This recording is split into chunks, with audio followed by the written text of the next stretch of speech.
types of footage, and there's archive, and Yeah. so which was the main? How long did the whole documentary take to get together? Because it's quite epic. Yeah. And there's also obviously home footage there as well, home Yeah. video from when he was. Yeah, yeah. Well, I spent 6 years. 6 years. Yeah, and then yes, Eugene one day said, "I have this great footage. I have to ask my father for it." And then I got. You don't want to hold the microphone. And then I got in the mail a VHS from Eugene's father, which I had a note saying it's queued up. I was like, okay. So I put it in, and it's just Eugene doing the dance. And then I said, well, what is after and before? So then I checked it out, and everything was in Russian, so I called Darya. And I was like, okay, let's translate it. I was like, Darya, come over and let's see what they were doing in 1988. Can you please translate? And of course I was like, oh my god, this horrible joke about the camera being like this capitalistic thing. I was like, take this out. I felt so embarrassed. She and Eugene were like, no, that has to be out of the film immediately. I was like, no, you guys don't understand. So then it was a compromise. I said, well, we'll play the film, and if people laugh at that point, it's in. And of course, people laughed. Yeah. The first screening was in Sweden, and the Swedish people have a great sense of humor, and they loved it. So it was in. That was one of the easy. That was him with the Michael Jackson doing the Billie Jean. Not that scene. It's the scene where, previous to that, where there's a joke about what are you doing with that kind of capitalistic camera in your hands. So they didn't want it in because they're both from USSR and they didn't think it's funny. And of course, then I learned after that, because it's really hard, I mean, talking with more people, it's really strange to have a camera at that time. It was not something common. It's actually very privileged to have that footage. So I kept digging in the story, and I found out that Eugene's father was the butcher from the neighborhood. So as a butcher in the USSR, you have a lot of power because you're the one who slices the meat. So he had a lot of friends, and his friend came over with the camera, and that's why that guy has this footage. And that guy who says cheers to everyone, and I hope you make it into the US Army, he lives in Brighton Beach now. He also made it out. We don't know his story, but he's in Brighton Beach. So when did you first meet them, and when did you decide that you wanted to document their story?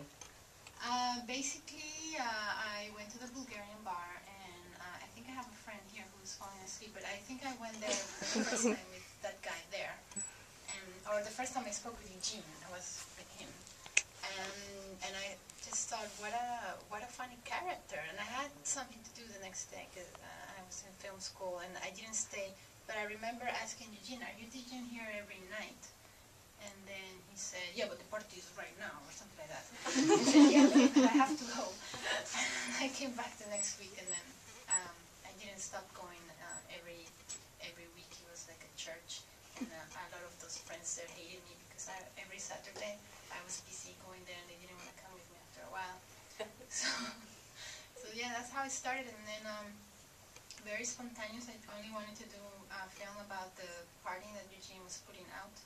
But then he invited me to more Gogol Bordello things, and I was filming the band, and it kind of started growing, and it took years and scratching here. So the very first rough cut with Eugene in my house, I think like 3 years ago. Yeah, about 3 years ago. About 3 years ago, and we pulled it to bits. Yeah. But it's great. I mean, this is a different film.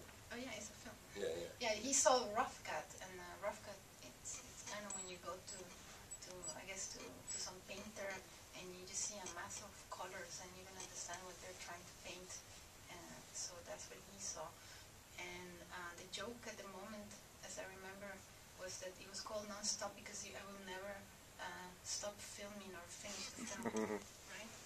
I'm really pleased you kept the bit with the shoemaker, though.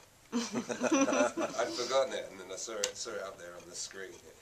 Yeah, and that's one of my favorite scenes because I don't know if people know, but this film was pretty much me, myself, and I kind of a crew. the sound and the camera, and I didn't have a translator. So when we went to that store, I didn't know what they were talking about, but I just kind of felt that I should keep filming and in a way that I could edit it afterwards, but I didn't understand what they were saying. So then when I got to understand what they were saying, I felt really rewarded to have that. And it's also one of those moments where you have to let go of things and just let things happen without being too controlling. So it's one of my favorite parts. And also in Sergei's, the violinist interviews at his house, I was also not understanding what he was saying, and I just saw from his English, he speaks better English now, but at that moment he wasn't expressing himself so well in English, so I just said, just tell me in Russian what you're trying to say. So a lot of it I didn't understand what he was saying, but we kept talking anyways. Sometimes it's nice to do that and let people be how and who they are without you being too controlling. And I think that's also why I could go also to Eugene's house while he's packing and just kind of let him be and just feel also very thankful to have been there, because it's a moment where people are working. Sometimes people think that they're entitled to get a better piece of all these artists and musicians and actors, but you have to understand that these people are working and they're making a career, and you're there filming them, or wanting something from them. So yeah, it's a nice also opportunity to be there and not to be too intrusive. And this is the first time you've both worked together on a project, the two of you. Yes. Did you go to film school together, or was that where you met, or? No, actually a common friend of ours who's also in film introduced us and said that you should both work together. You should help Margarita with film. Margarita started in 2001, and I came much later. She already had a rough cut, but it wasn't the film stage. There were all these problems that, like film rights, and how do we get the money? How do we make it a film? So that's basically, as a producer, I was lucky because I saw the film already in such a great shape that I was like I didn't have to imagine much. Like I saw all the main points were already there. But it was just like this final push, it was so much, both of us, you saw like all these titles at the end, every song needed to be cleared, and we had no money to do it, and we didn't know how to do it, so we just had to figure it out, and I think that was, being thrown in a situation, and like, okay, now go figure it out. Yeah, I mean, it's good to start a film on your own and go and do it yourself, but if you want to put it out, it's a legal side of it that you sometimes don't want to do. So, but it's good to do it and learn it, and so that's what we did together. All this. Yeah, and the re-editing and getting it out. But I guess the advice would be like, don't start the film without having without music rights, without having something in writing, because things change, right? And life goes on, and people move on, and there's no guarantee. Yeah. We're lucky to be here. Very excited. Does anybody have any questions? We've got 10 minutes or so. If you'd like to ask questions, anyone in the house? Yes. How do you get the deli guys in Delancey Street? I buy food from them every day. I live 5 blocks from there. Oh, that's great. So I knew they're amazing, and every time I go there, they're so happy to see me. That's one of Oren's and Eugene's place to eat for many years. So yeah, I was with Oren, and I recognized them right away. oh yeah, they're amazing. Yeah, so I don't know. I was filming that night. I was filming Oren, and Oren was going to eat there, and I just went there with him. But if you go there and you ask them, they know Oren, they know Eugene. Yeah. Yeah, I was wondering how much footage did you have altogether to start with? More or less. I ended up not with too much, just 80 hours. That's not much. I mean, I worked on documentaries that have 500 hours. Was there. How long did it actually take you to edit all together? It's a hard question because some things while I was shooting, I was putting it in the computer, but I was still shooting. So, and then, edit, and then I will leave it for a while, and then come back. But I don't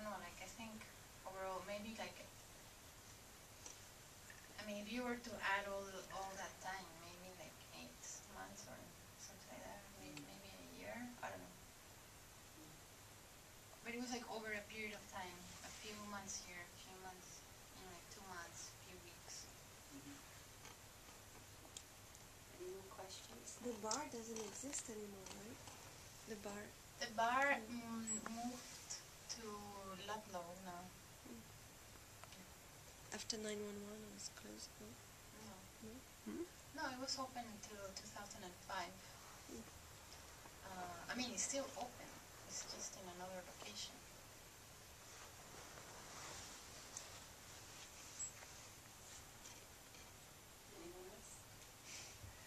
Ollie, maybe you want to share something and say hello. How does it feel? No. Hello.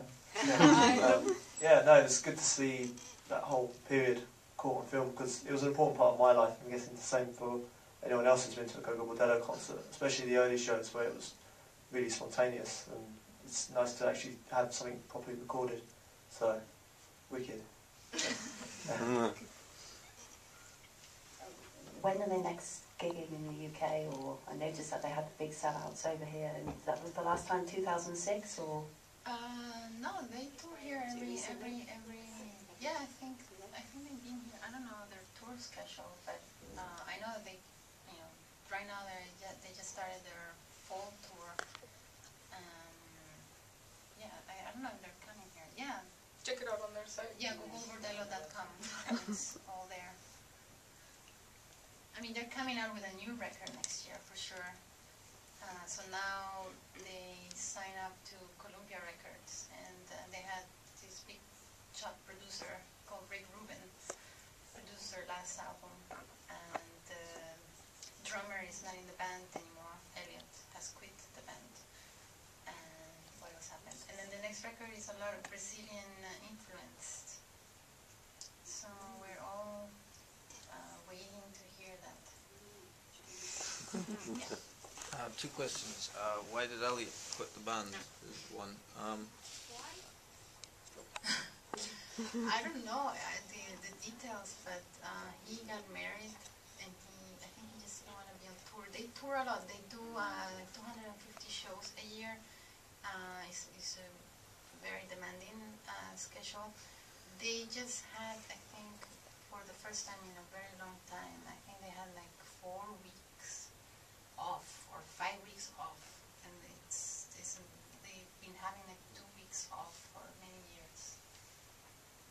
I'm sorry. And the second question is, I was wondering, they don't seem to. I mean, it might not be up to date, but they don't seem to be too well known in Russia, where that type of music is quite popular, like Leningrad and things like that.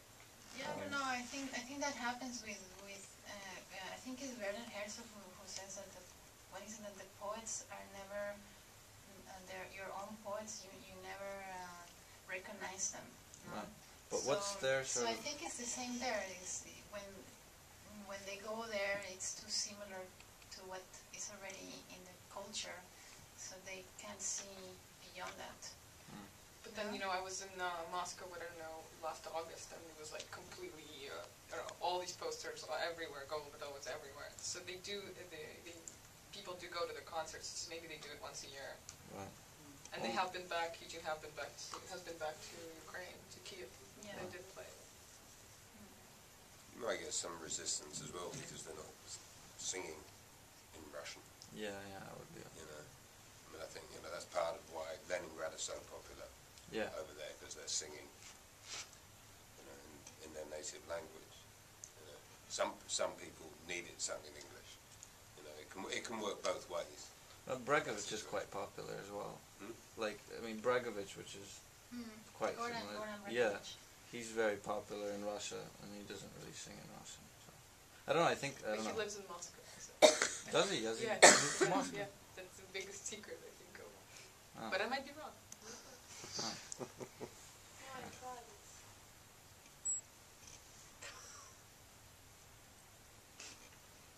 What are you working on now? I am writing a fiction script that is slowly but surely getting to be a film. 6 years again? Yeah. I started writing 2 years ago. So. But the thing is, with me, it's like I do something for a little bit and then I do something else. It's not like I work on, you know, like that film. I didn't work on it 365 days of the year on it. So you leave it and you go back, and you leave it and you go back.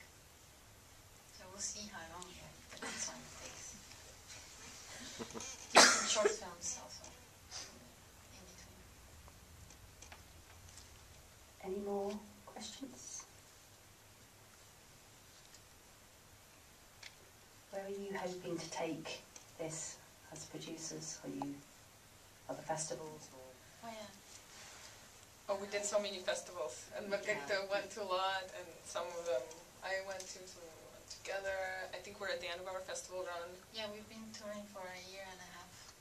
So I think this is the last that I'm gonna go. Because I need to write. See, that's what happens. We Go out, you travel, you come back, you're like, what was I doing?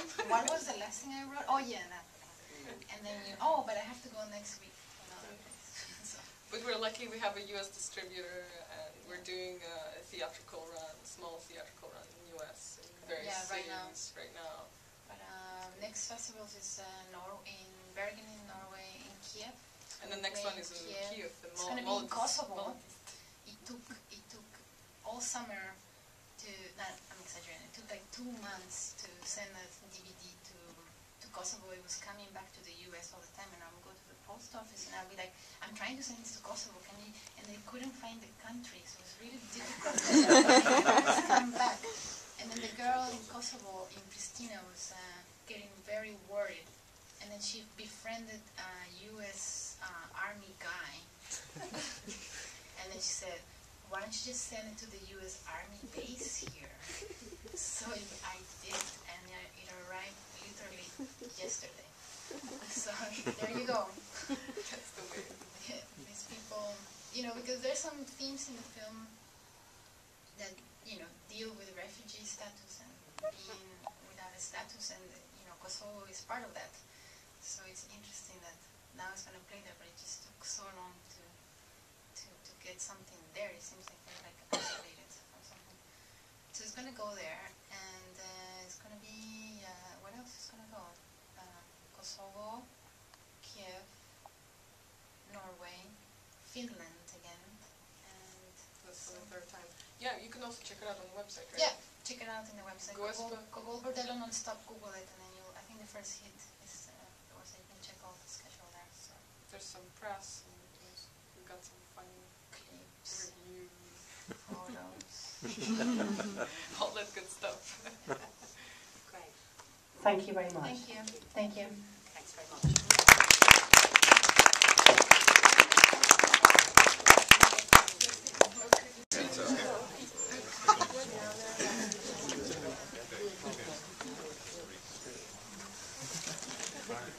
Yeah, I told my friend here that he's coming to New York, and so that's Info at West what? I'm going to try and get down.